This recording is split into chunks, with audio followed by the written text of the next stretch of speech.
Hello again, warriors. I hope all of you are managing well. My advice today is impress the simulator by your way of giving diagnosis. Let's start. Today, I'm going to talk about the second skill area in the qualitative mark sheet, which is diagnosis.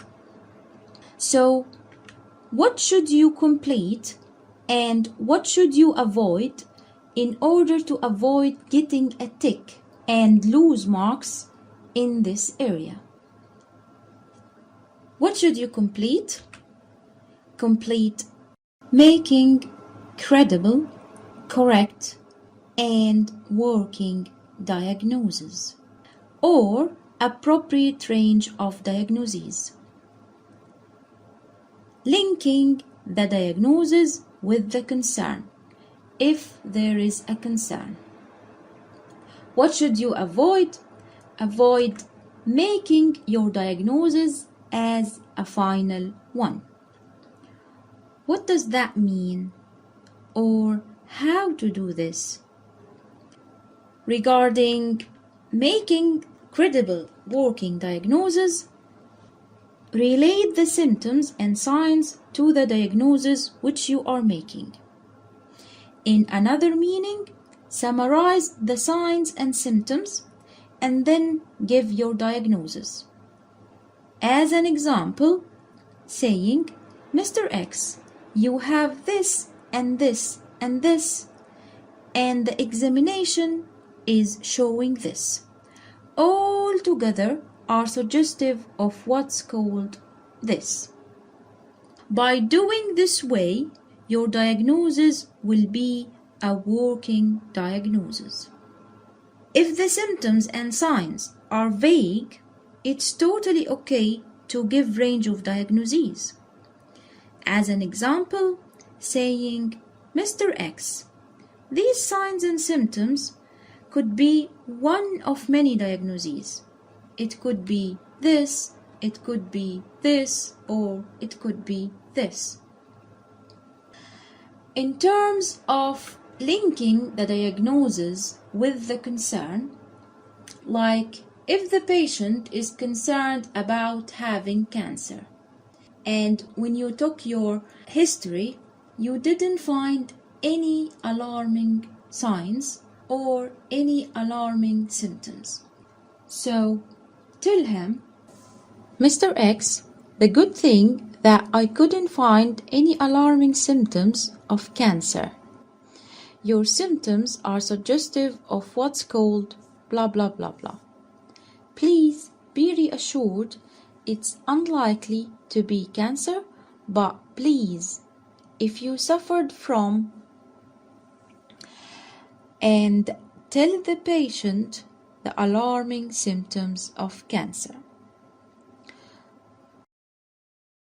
Doing this is called credible reassurance, that you are reassuring the patient that the symptoms he has are not his concern. Okay? With regards to making the diagnosis a final diagnosis, please avoid telling the patient that you have this. Always make it a possibility, not a fact. You can't give exact diagnosis if you don't have the complete image. This complete image comes by complete history, complete examination, and complete investigation. If one of them is unavailable, so it's so hard to make it as a final diagnosis. There is a common question between doctors, which is, should I know and give the exact diagnosis? The answer is no. If you don't know, it's totally okay. Just say, Mr. X, I'm not sure about what you have. we need to do further investigation to know what's going on. As long as you are a safe doctor and you've excluded the red flags, it's perfectly fine to do this. This is regarding the diagnosis skill. So once again, please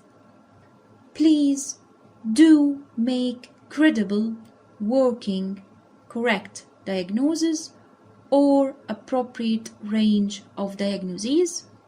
Do link the diagnosis with the concern. Please don't make your diagnosis as a final one. Lastly but not least, these are the QR codes of my WhatsApp and Facebook groups. If you would like to benefit from my useful posts and to join my free and one-to-one mocks. And you will find the links in the video description as well. Thank you very much, doctors, and see you again.